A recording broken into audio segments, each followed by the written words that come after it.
Bayangan PRN ke-17 Sabah, Masyung Banah rancak mobilisasi jentera gagasan rakyat. Tongod baru-baru ini menjadi tumpuan apabila Naib Presiden Parti Gagasan Rakyat Sabah, Gagasan Rakyat, Datuk Masyung Banah memberikan bayangan bahwa pilihan raya negeri Sabah ke-17 mungkin diadakan sebelum pertengahan tahun.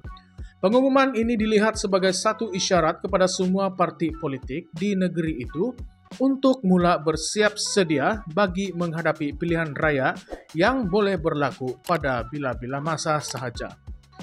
Masyung mengerahkan 3 sayap utama gagasan rakyat, yaitu pemuda, wanita, dan belia wanis untuk membentuk jentera pilihan raya yang solid bergerak secara seragam dalam menghadapi cabaran PRN yang akan datang.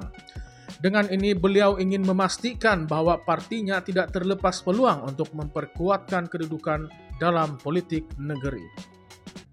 Pergeseran dalaman parti pembangkang, penyertaan bekas pemimpin pembangkang ke gagasan rakyat. Dalam satu perkembangan yang mengejutkan, 4 pemimpin utama parti pembangkang di kawasan Kuamut telah mengumumkan penyertaan mereka ke dalam gagasan rakyat. Tindakan ini menimbulkan persoalan tentang kekuatan sebenar parti-parti pembangkang di Sabah, lebih-lebih lagi apabila bekas penyelaras UMNO dan Bersatu di kawasan itu turut menyertai gagasan rakyat. Apakah yang menyebabkan mereka beralih arah? Adakah wujud masalah dalaman yang besar dalam parti pembangkang yang mendorong tindakan ini? Pemimpin-pemimpin yang berpindah haluan termasuklah Abdul Ghaffar Jailani, bekas penyelaras UMNO Pusat Daerah Mengundi PDM Keramuak, Michael Orogan, bekas pengurusi penyelaras UMNO Zon Tongod, Libon Ali, penyelaras Bersatu Dewan Undangan Negeri Kuamut, dan Kalmin Bambasang, Ketua Cawangan UMNO Bingkulat. Masyung turut menegaskan bahawa gagasan rakyat akan menjalinkan kerjasama erat dengan parti-parti komponen dalam Gabungan Rakyat Sabah GRS dan Pakatan Harapan PH dalam membentuk jentera kempen PRN di seluruh negeri. Ini membuka persoalan mengenai bagaimana kolaborasi ini akan mempengaruhi peta politik Sabah dan apakah strategi GRS PH untuk memastikan kemenangan dalam PRN nanti. Dengan kerjasama ini, adakah ia bermakna gagasan rakyat semakin yakin untuk memperkukuhkan kedudukan dalam kerajaan negeri? Atau adakah kerjasama ini dilihat sebagai satu langkah untuk meminggirkan pembangkang yang semakin rapuh? Ramai yang bertanya-tanya mengapa bayangan PRN diadakan lebih awal ini timbul sekarang. Adakah ia satu strategi untuk mengejutkan pembangkang yang mungkin belum bersedia? Atau adakah ia satu taktik untuk meraih sokongan di saat sokongan rakyat terhadap parti-parti kerajaan sedang memuncak? Soalan ini pasti akan menjadi buah mulut rakyat Sabah, lebih-lebih lagi apabila suasana politik semakin hangat.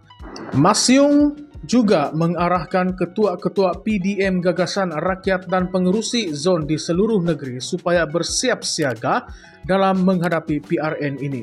Menurutnya, semua jentera parti dalam GRS perlu segera menggerakkan kerja-kerja pilihan raya secara aktif dengan fokus untuk masalah rakyat di peringkat akar umbi. Dengan perkembangan ini, persoalan besar yang muncul adalah bagaimana pembangkang di Sabah akan bertindak balas terhadap bayangan PRN yang lebih awal ini.